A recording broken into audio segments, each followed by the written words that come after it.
Hello everyone, welcome to the Joking Dolphin Gaming Podcast. I'm Mark and as always I'm joined by Matthew. Hello. And Nathan. Hey up. How are we doing? Good. I was going to say not far bad, but we've already I was been expecting through that. Yeah, all good. I've just been trying to I've just been trying to learn Runaway on the piano before I did this, so it's not going very well. I'll get there. Maybe I'm an uncultured swine, but what's Runaway? It's a song that Jay-Z wrote, but there's a really nice piano version of it that I want to learn. Oh, okay. So. I don't feel so bad for not knowing that now. Yeah. No, it's not a classical artist that you didn't know. It's not Beethoven or Brahms or Antonio Vivaldi or Bach, but yeah, it's Look, nice showing tune, off- nice look bit at of him. music. Yeah. Showing off his classical musical knowledge. Yep, I know all the composers. Right, shall we get on to the news then? Yeah. Right, Yay. shall we start off with the Xbox partner preview? Now, this was a half an hour event, but there's only a few things that I think particularly took our interest, really. But can I kick off with sleight of hand? Yeah, this did look quite interesting. Yeah, so according to this, probably what it like. So you play a character called Lady Luck, who seems to have a vendetta against an ex-employer. She kept referring to as the Coven. And she throws like these magical cards, and they seem to unleash a power of some form. Was she a witch? I think that's. I think she's a witch. Yeah. Yeah. And like she threw one of these cards down to the ground of one of these, mobster chaps. They just tangled up his feet and stopped him moving and all that. I mean, this was all a CG trailer. Yeah. So didn't really get a good idea of how it will play. But then there was another thing where she like disappeared in a puff of smoke. That's about all we really found out about it. But it's very intriguing. It's an interesting concept. I quite liked it. Yeah, definitely. Because you'd think that, well, obviously it was CG trailer, so we don't know how the game's going to play, but you'll be able to find these cards and then obviously pick when you use them. So it could be quite interesting as to how it all plays. Yeah. And the tagline here was a hard-boiled third-person stealth sim. Don't know what that's supposed to mean. Hard-boiled. And that just makes me think of eggs. That's all I can think of. Same, to be honest. Yeah. Well, I don't know how that works in-game. But no, I'll keep an eye out on that. But did it say any release or anything like that? I can't remember. It No, just don't think says we got next anything year on or that something like that. Yeah. But I got a funny feeling that's going to be a while away. But the next game, I think, is probably the one that piqued our interest probably the most. Yeah. I'll say that we have seen this before. I don't know if you have yourself, I can't remember seeing it, to be honest. but we only got a CG trailer for it before. Ah, right. And that's The Alters. Yeah, it's quite interesting, this one. So, from what I can see, it's this guy crash lands on this alien planet. Yeah, called Jan Dolsky. And he finds a compound that allows him to clone himself. But not only that, is he gets to change the paths that he took in his life for these clones. Well, let's go through it. So, as you say, he crashed landed on this planet, and he's got to try and keep a mobile base operational single-handedly to begin with. And then, he's got a lack of time and skill himself to try and run it. So then he finds this substance called Rapidium, I think they called it. And then, as you say, he can use that to end up effectively cloning himself, creating alternative versions of himself, which you effectively change their life paths, don't you? Yeah. And then they become other versions, well, altered versions of him. And then that can lead to complications. Well, they say you're your own worst enemy, don't they? So Yes, quite right. Yeah, so you have an argument. You end up having arguments between yourselves about how to proceed maintaining this base, really, don't you? Yeah. It's like they had this idea where you had a mechanic and a scientist, and they were arguing over food production. Were they said, "Oh, we need to keep hold of our resources," and the other one's saying, "Oh, we want better food," and then you have to make a decision. and it's weighed up the pros and cons, I imagine. But you're going to end Yeah. up people liking you, some disliking you, and I imagine that could cause some conflict. Yeah, definitely. The thing that I found interesting was the ship that you're trying to like steer away is spherical, and Yep. day by day, this killer sun is coming after you in effect. And I think if you're able to kind of steer the ship and get it to proceed, it's going to roll. I thought that's what it was going to do, away from the sun. But eventually, if you mess up enough times, the sun's just going to obliterate the ship, and obviously the mission's going to be over because you'll all be dead. Possibly. Yeah, I imagine it's probably something like that. Yeah. I did like the tagline for this. It said, "All by myself." Yeah, that's pretty good. Yeah, but in terms of the gameplay, I think they showed a few different kind of types. So there's the overall bit where you can kind of choose who you're assigning tasks to and things like that. There's like more of an admin menu, and then in terms of kind of the way that the ship is run, it feels like Sims kind of. Yeah, like all these the little ship people stuff doing did look things and like. But then I thought, like, when it showed him like running outside the ship, I was like, Yeah. this is Death Stranding on Mustafar. Yeah. That's what it looks like. It did. But no, that does look really good. It's a really interesting premise. It's not something that I've really seen before. I can't see it going well for me though. There's going to be arguments abound, I feel, on my ship.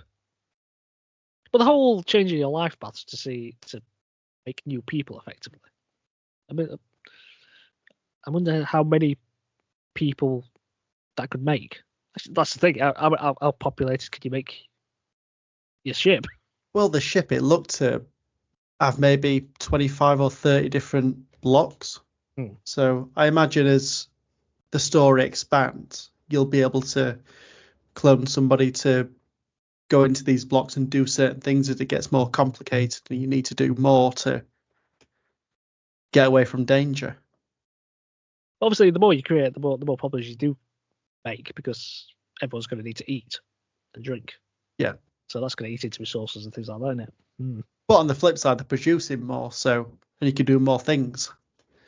But I guess that along with that, it comes with what kind of people do you make in order to solve these situations. So, yeah, it's the butterfly effect, isn't it? So, if I were to stand on a butterfly a million years ago, what's it going to do for the future? Well, yeah, it'd be dead, obviously. But Jesus. Poor butterfly. Oh, harsh. That butterfly he still could have just stood changed on the it. world. Yeah, I do like the look of this. Was there any release on that? I don't think there was there? No, not on that one. It'll come out whenever. Was there anything else that took your fancy? I think the only other thing that I like the look of was Monster Jam Showdown. This was the monster truck game. It looked quite fun. It did. Yeah. Well, graphically, yeah, it looked like a bit of shuffleware for the Nintendo Switch, but I don't care about that. It looked fun, like something that you could just play with somebody of any age. You get your monster truck, you race around. It does remind me of another racing game that was on PS Plus, but I can't remember the name of it, where you were racing around on beaches and that kind of thing. I can't remember the name of it. And that's going to bother me now. You'll wake up in a cold sweat at 3 o'clock in the morning and remember, and then you'll fall back asleep and forget again. Yeah, but you're able to do both on-road, off-road racing, and there's like freestyle driving where you can do like flips and things.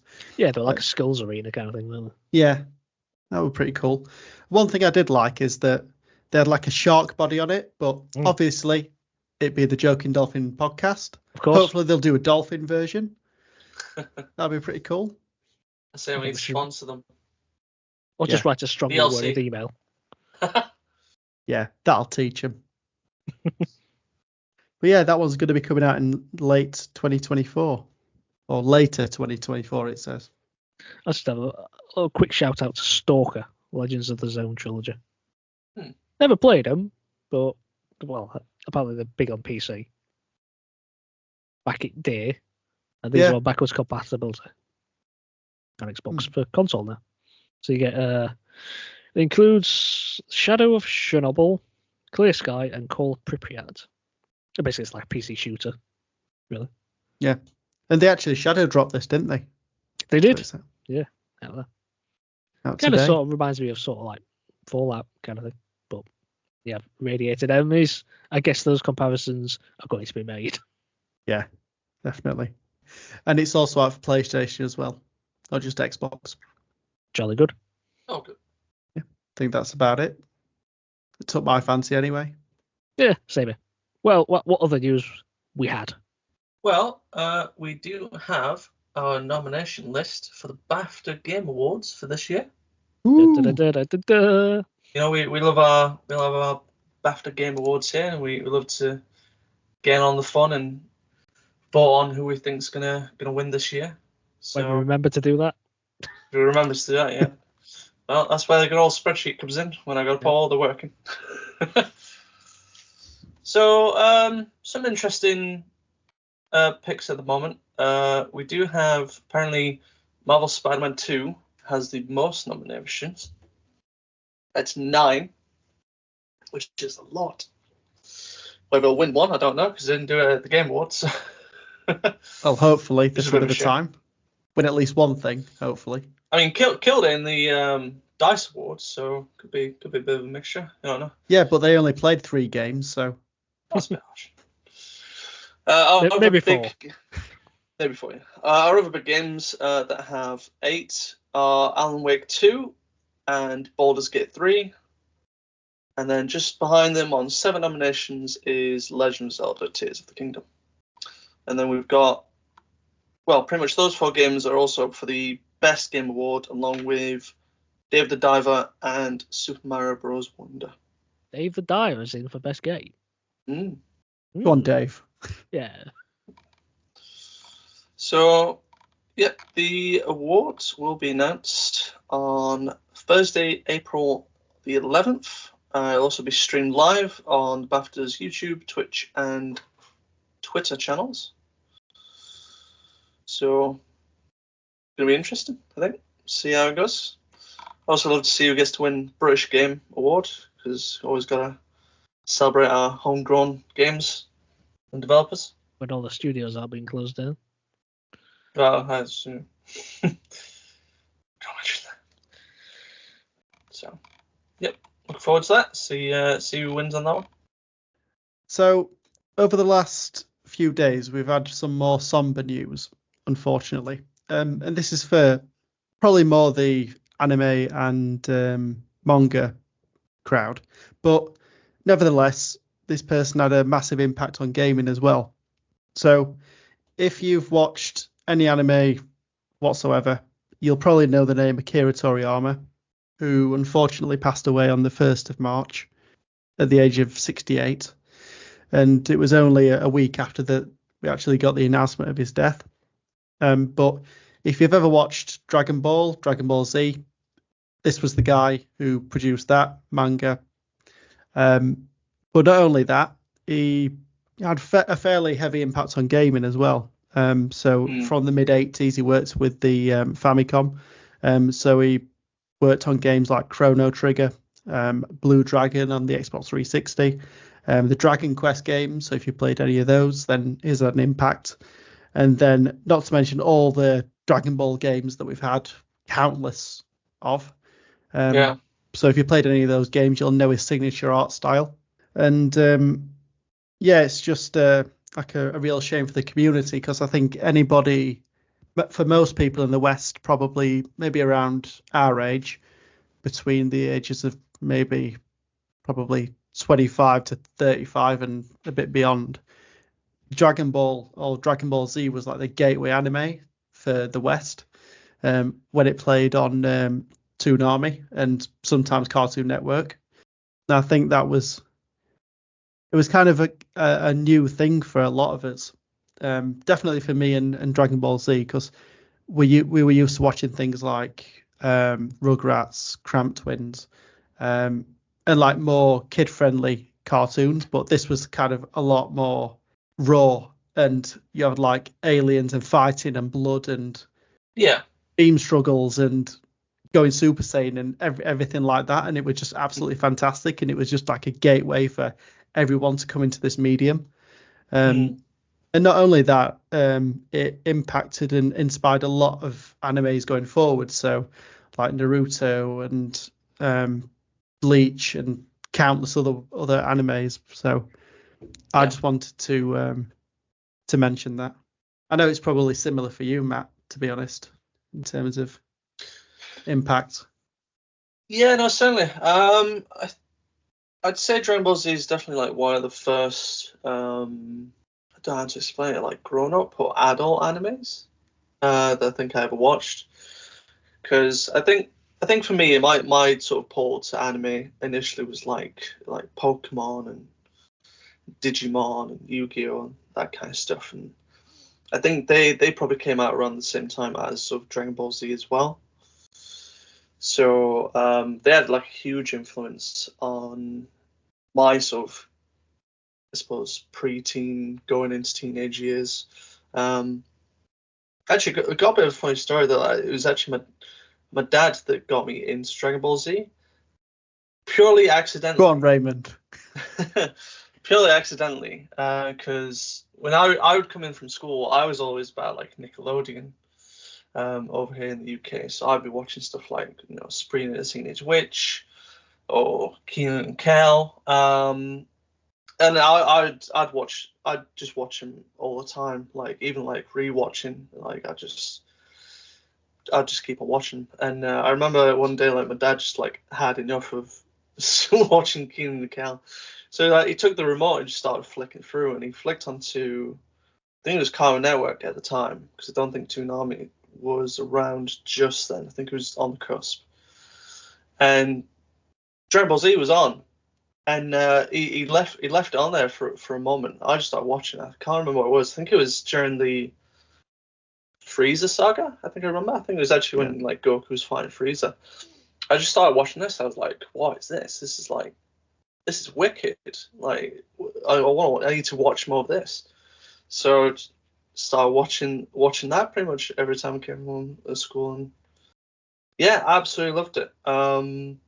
Really influential around the world. I think you see by the touching messages that everyone's left. I think he touched a lot more of the like mainstream media world than I think people even realize. You look at how many wrestlers have dressed up as some of the characters, or you can see like Austin Creed has like a tattoo of King Kai's symbol.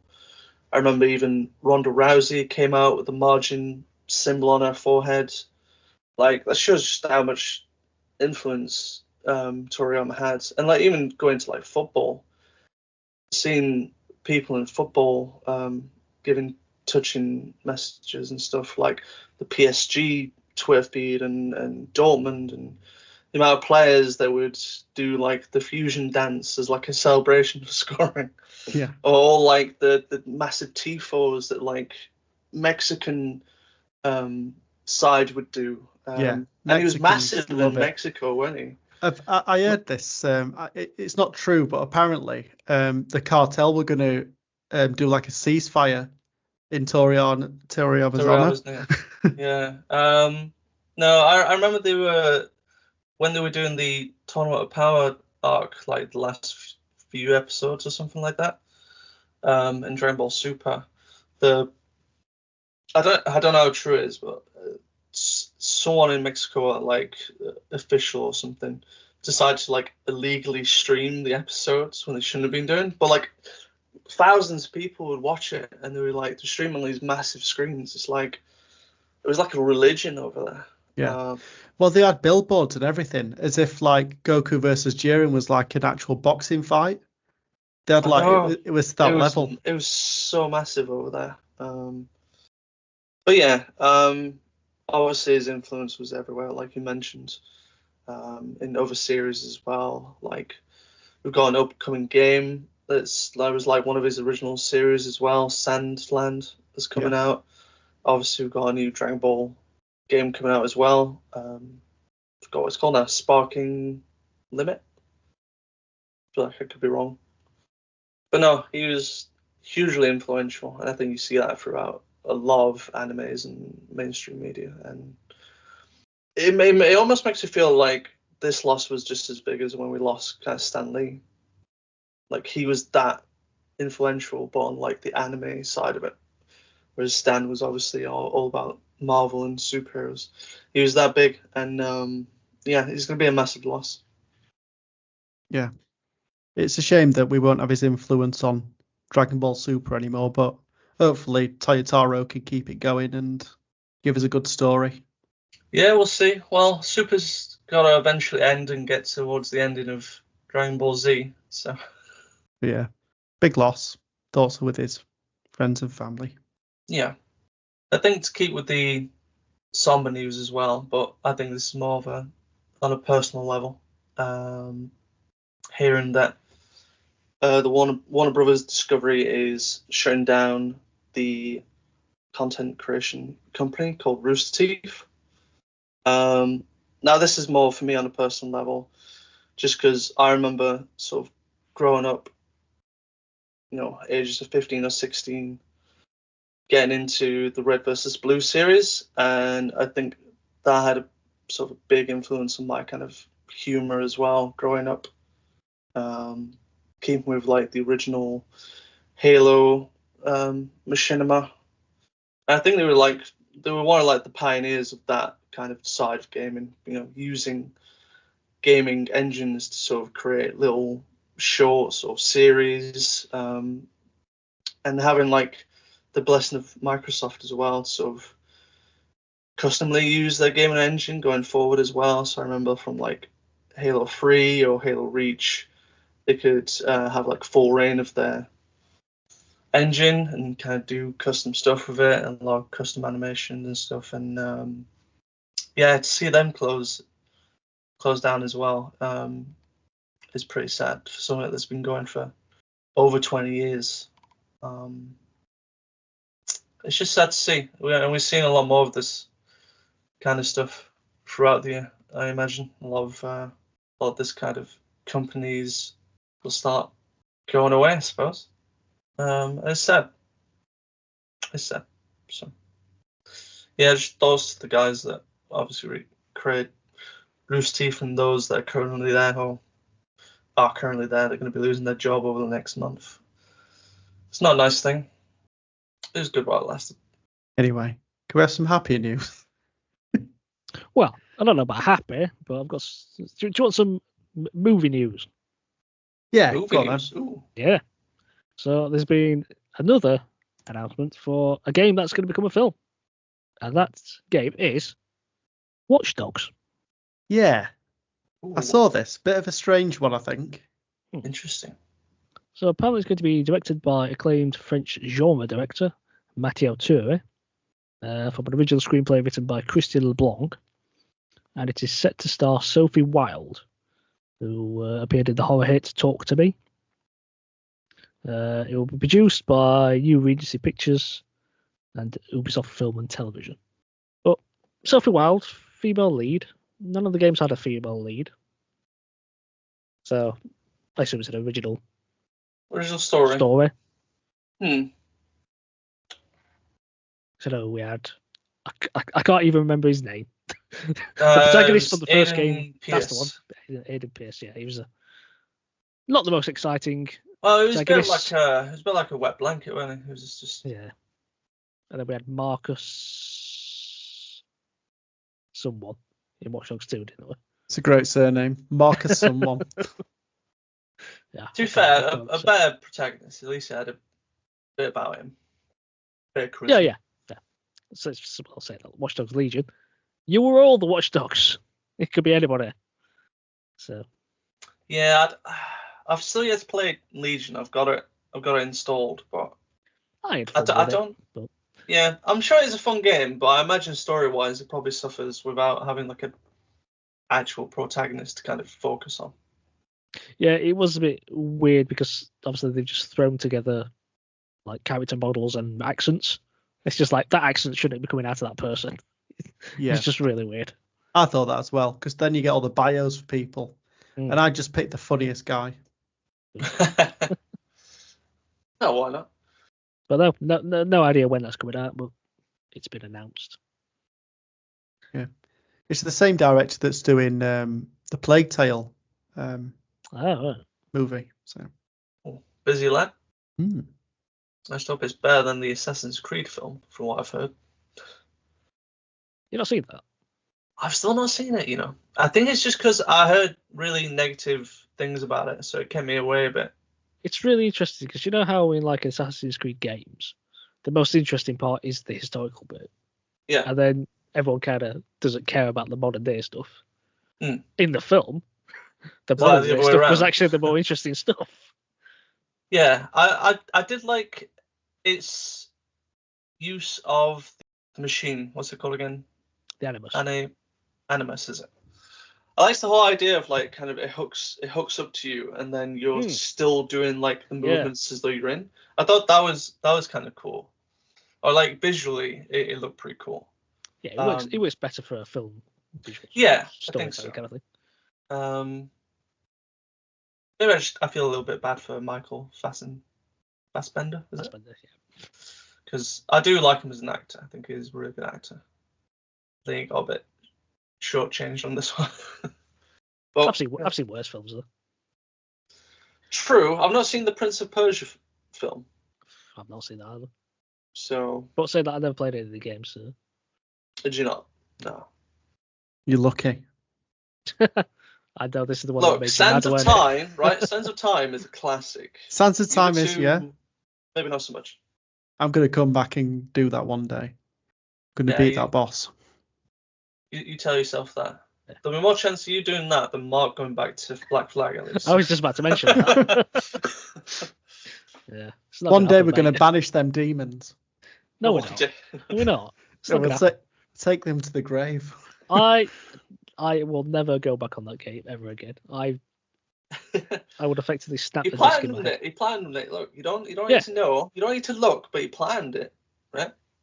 No need looking. Yeah, don't fact check. Yeah. Yep. I think it did, so it's good enough for me. Would you ever pay someone to do it for you?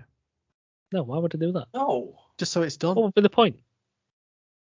Mark, I'm really good at games. I'm not. That's it now. Anytime you want me to do it on your Switch, that's how I'm charged. Yeah, by all means. Is it if I did that, I knew it wouldn't be real. Yeah, but at least you'd have the platinum trophy. Fine. Right. What you do, Mark? No, but I don't care about that. You go to sleep. Matt sneaks in. This is getting a bit sus now, but he does Black Flag. Whoa. And then you wake up, and then it's as if you sleepwalked and done it. You won't know any different. Could you imagine that? I'd be freaked out if I woke up. I'd suddenly go like the game was completed for me. Like, wait a minute, what? You wake up and what's it? No, wake up with like platinum. Yeah. Oh God, don't. Have you finally done that? No. Fair enough. Those challenge maps are challenging, to say the least. So.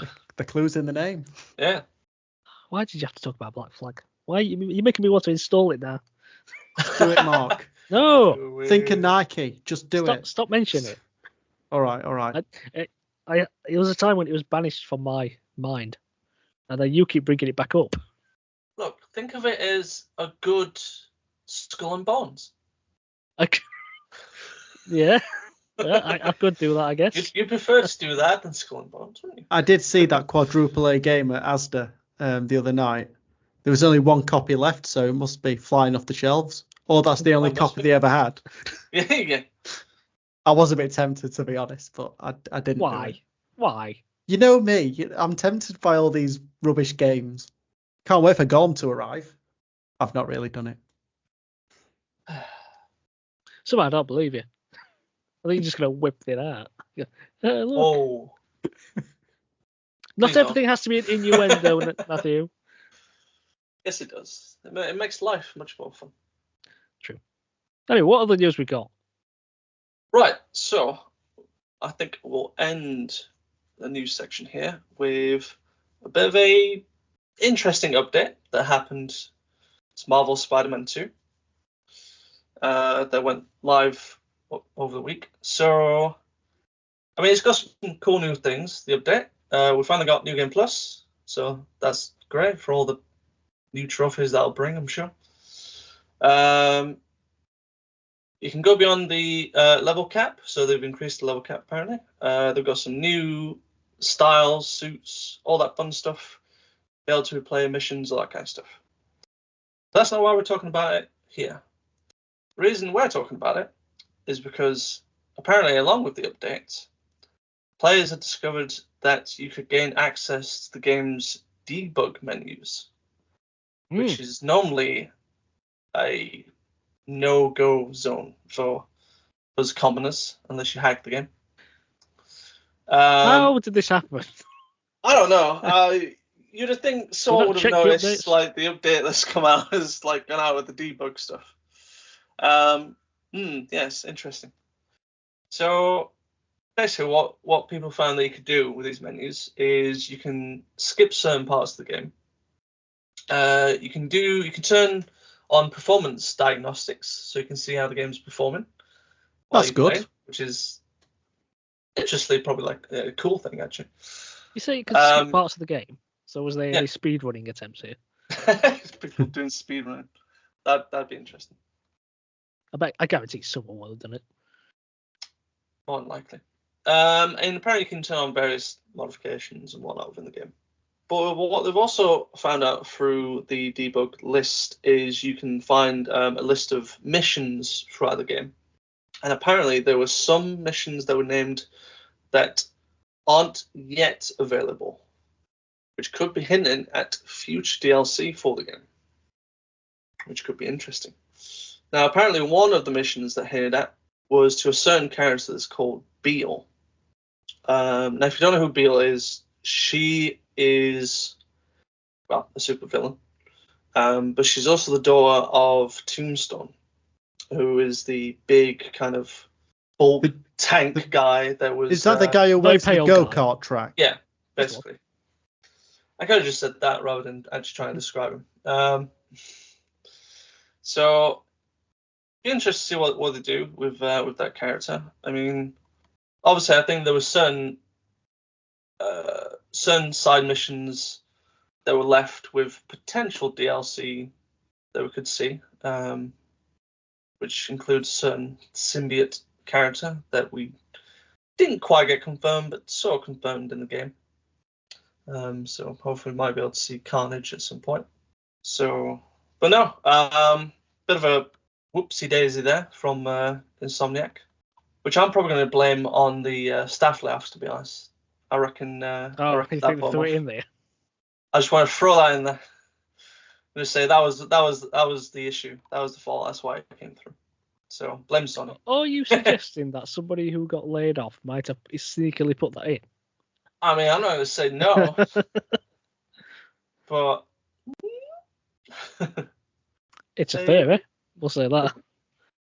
A game theory, no, could be.